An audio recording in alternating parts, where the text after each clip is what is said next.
Hello, I'm Anthony David Hobbs, and this is my review of Battlestar Galactica, more specifically the toys, because I'm doing another review of toys that I never played with as a child. However, I'm going to be completely honest. This is, the Imperious Leader. Technically, I did play with this toy when I was about 4 years old, but only for a couple of days, and then got fed up with it, because I'd never seen an episode of Battlestar Galactica. I didn't know what it was, So, okay, this is more or less toys that I never played with when I was a child, Anyway, this toy here, I don't think my mother knew what it was either. She just got a box of second-hand toys and gave me some toys to play with. And, no, I didn't know what it was. Then years later, I think when I was about 14, 15, I was too old to play with toys by then, but I was a toy collector. And someone showed me a photograph of this, and I thought, oh, I had that. Yes, yeah. That's the Cylon Imperious Leader. Is it a close resemblance of what the character looks like in the TV show? Well, that's really hard to say, because the Imperious Leader was in always really dim light, and other times when he's talking, you just see the back of his head. So it's hard to say if this is a good resemblance or not. That's because the TV company, Universal, said that's too frightening to be in a family show, so for that reason we can't see his face. Well, how do you know it's a good resemblance to the toy or not? Well, you don't, basically, Well, the Cylon Imperious, I think he had black hair, but this is like very dark purple hair instead, And yes, he has hands that don't have any fingers. Yeah. So he didn't have any accessories, but even if he did, he wouldn't be able to hold anything. And no, that's silly. I think they should have given him hands so he could hold a weapon. I know technically we don't see him with a weapon in the show, but no, give him, let him hold I don't know, he could hold a scepter to show like a king, or hold a laser gun, to give him more playability. That's why, Hammerhead in Star Wars, we don't see him using a laser gun, but the toy came with a laser gun, And, okay, the next thing is, this is not from the late 70s, no. Years later, when Battlestar had a subcult following, yes, they made other toys, and this is the Cylon Bayship. Very good likeness. In fact, if anything, I think you could use this on the show to use it as special effects, And basically it has these five on the top, 5 little docking bays. Oh, and technically, docking bays on the inside there as well. It's purely for Cylon Raiders. Cylon Raiders were the main Cylon starfighters, It's pure destruction, basically. If you want to massacre a whole load of colonial warriors, you send one of these. It's filled to the brim of Cylon Raiders, So yes, this is a very good likeness. It doesn't resemble the Galactica in any shape or form, but then that's kind of the point. So even if you've never seen the show before, you know which is the baddie Bayship, because this looks totally different. That's the idea, So yes, this is fantastic detail, the Cylon Bayship, Unfortunately, I forgot to get the stand when I bought it, so should have thought a bit far ahead for that. Anyway, next we have, from the very, very big to the very, very tiny. This is absolutely minute. This is a Cylon Raider, like that. And then that's the front. And I'm guessing this came from a Cylon board game, because absolutely tiny, little Cylon Raiders. Well, it's good for doing a distance shot, I suppose, Okay, and tiny again. A Colonial Viper. Absolutely minute, I remember using these for one of my reviews, but then I thought, come on, that's much too small. You've got to do better than that, Okay, the action figures. Here we have Lieutenant Starbuck, who does bear a good resemblance to the actor that played him, Dirk Benedict. Yes, he was my favourite character, so that's really cool, He didn't wear a cape. Well, he did wear a cape, but on very rare occasions. The reason he's wearing a cape is because Mattel were given just this photo of him like that, dressed in his celebration in full uniform. So they assumed that's what he wore on a regular basis. No, he doesn't. No, he dresses slightly differently. But it's close enough, the colour of the legs and the arms is the same, And he has 5 points of articulation, just like the Star Wars figures.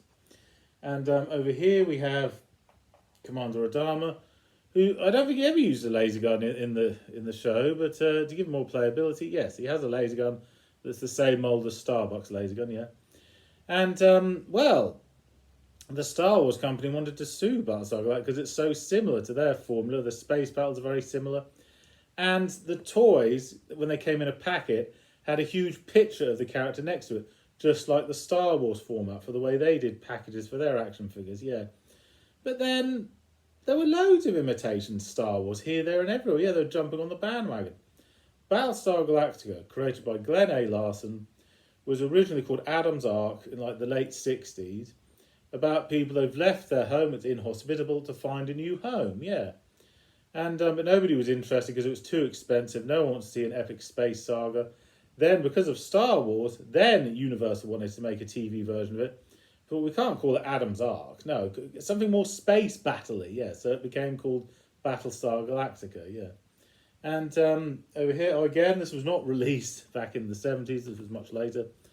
A toy of Battlestar Galactica. Here it is. All right, I'm going to be completely honest.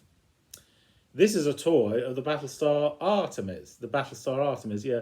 And it has slightly more engines at the back. And I did try to get a small Battlestar Galactica. I searched high and low, but I thought, well, this is close enough. It's the next best thing. At first glance, it looks just like the Galactica, yeah. The title character, if you like. Yes, the title spaceship, yeah. And, yes, there were 12 Battlestars in the beginning, each one defending a different colony. And then there was the Cylon massacre, the Holocaust, killed a lot of them. They barely escaped with their lives. Technically, they didn't get all the survivors. They just got as many as they could and skedaddled, got the heck out of there, yeah. So, yes, Battlestar Galactica, at first glance, it looks like a Star Wars ripoff. But no, there is one fundamental difference. Star Wars is about two different, an army of goodies, an army of baddies fighting each other for control over a galaxy. Battlestar Galactica, they can't possibly beat the enemy. They're not interested in who rules that galaxy anymore. No, they're on the run. They're always on the run. Anywhere where they can be safe from the Cylon tyranny, yeah. So that's the difference. They're always on the run. Not interested in fighting the Cylons, they're much more interested in being alive. Yeah, that's much more important, yeah. So yes, there are differences. And of course, there are no references to Earth culture in Star Wars. But in Battlestar Galactica, yeah, we see the ancestors of the ancient Egyptians, the ancestors of cowboys, the ancestors of the Eastern Alliance, the Cold War, the ancestors of the medieval Europe. So yes, there are Earth references here and there in Battlestar Galactica. So they just want to find a home anywhere where they can be safe, yeah. Okay, next, one thing I missed out. Here we have Bolter, yes, one of the bad guys. And yes, we like Adama and Starbuck, there's colour on his hair, but no colour on the face. No dots for the eyes, no colour eyes, no colour whatsoever on the face, just the hair. Didn't Mask do that with the Mask Crusaders? Yeah, Kenner made Mask toys that had transforming vehicles. Their action figures had colour on the hair, but no colour on the face. The same format, if you like, yeah. And again, 5 points of articulation. He does have a handhold, a laser gun. They just use the same mould as Starbuck's gun again. Yeah, to give him a bit more playability. He didn't use a gun in the show, but the toy can. He didn't have a cape, no, but he barely ever wore the cape, so that doesn't really matter, yeah. And yes, it's a good resemblance to what the actor, John Cologos, what he looked like. Because you see, Star Wars figures didn't resemble the actors that played them, because that was very costly. So Mattel, if you like, went out of their way they no expense spared, got a good likeness of the actors that played them, cost a bit more money, but it was worth it, yeah. That's why they didn't do a toy of Apollo, because the actor, Richard Hatch, wanted too much money, yeah. So, but no expense spared. They spent a lot of money on the likeness of these actors. But in spite of what I've just said, the Colonial Viper, it's tiny. Yes, it's not big enough to fit the figure. So instead you had a really tiny action figure fitting in there as well. Now you could say, why did Mattel cheap out like that? They could afford it, yeah. But I think maybe, no, they cheaped out on purpose. Okay, I'll explain what I mean. If in the late 70s, a little boy wants a toy of X-Wing and his mother or his father refuses because it's too expensive, but then if a parent sees one of these that very closely resembles an X-Wing, but it's a lot cheaper, then yeah, the parent's going to go for that. Yeah. And the wings come up and down like that. Didn't actually do that in the show, but yes, to make it look cooler and all that. It's got to have gimmicks. It's got to be able to do stuff, yeah. This bit can come off and like an escape pod, like that, yeah. X-Wings couldn't do that, yeah. So if there's battle damage, you escape and, I don't know, plummet to the nearest planet. This button here fired a missile that comes out there. I don't have it, it's missing. And because X-Wings couldn't do that. But this created problems. Because I think it was around about 1979, a small child fired this in his mouth, a 4-year-old boy fired it in his mouth, swallowed it and choked to death. So yes, from that, for the next 6 years, no toys could have firing missiles. No, because of what happened, yeah. And but how can you sell the toys when they don't have this missiles? Well, they found the answer. Here's a Cylon Raider, the main baddie starfighters. The wings open up like this. Here we see the missiles. The original version, the missiles could fire. These ones only fire as far as that. That way there's no risk of anyone swallowing the missile by mistake. So for that reason they did that, yeah. And again, like that. And again, like the Colonial Viper, they did a tiny version of the Cylon pilot in there, yeah. And it's supposed to have 3 in there, so they cheaped out a bit there. That should be but okay, that's the next best thing. You've got 1 Cylon fighter in there, yeah. So yeah, and here we have Lucifer, who doesn't have any accessories, but then he didn't have any accessories, and the really long sleeves, that is what he looks like in the show. So I suppose, in a way, it doesn't matter he doesn't have accessories, because, yeah, it more resembles the character. The wrong coloured robe, but the right shape. This is what Lucifer looked like in the TV show. And we have Muffet, the Daggett, here. Now, there was a variant of Muffet. This one has dark brown fur, but there was another toy, the exact same mould, and he had very light brown fur. Now, the reason for this is because Mattel were given a black and white photograph, and that's all they had to work on, so they just guessed the colour. Didn't that happen with the Star Wars toys?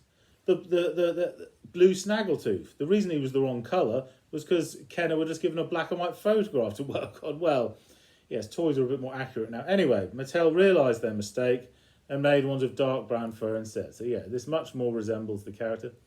Oh yeah, and when George Lucas wanted to sue Battlestar Galactica, saying, you know, the Colonial Vipers look just like X-Wings, which they do, yeah. And then he went as far as to say that Muffet looks just like R2-D2. No, I'm sorry, I don't see the resemblance. No, a cute little robot, yes, yeah. But no, he does not look like R2-D2. And yes, Mattel said, if you want to sue us for being unoriginal, R2-D2 bears an uncanny resemblance to Hugh and Dewey that were in a movie called Silent Running, made by Universal, yeah. Yeah, Star Wars, yeah, Battlestar Galactica did copy ideas off Star Wars, but was Star Wars 100% original? You know, the number of ideas Star Wars has taken from Flash Gordon, yeah. Okay, here we have an Ovion. Doesn't have any accessories, but he has 4 arms. And I suppose that makes up for that. That makes him cool by default, a creepy insectoid alien, yeah. And then over here, well, I'd be remiss if I didn't mention, yeah, the Cylons, yeah. We have two Cylons here. The Cylon Centurions, the main antagonists of the show, yeah.